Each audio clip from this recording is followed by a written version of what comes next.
بطريقة ما ستدرك أن الطريق الذي اختاره الله لك كان أفضل 1000 مرة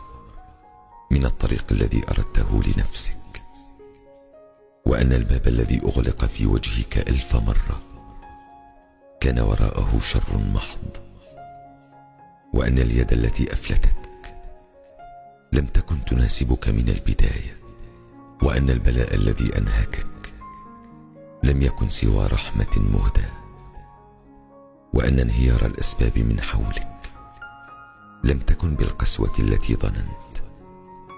وإنما هي سنة الله في خلقه، وأن الأمر الذي جافاك النوم من أجله لم يكن يستحق كل هذا، وأنك قلقت أكثر مما ينبغي. بطريقة ما ستدرك أنك لست مالك أمرك، وأن أمرك إن ضاق واستدار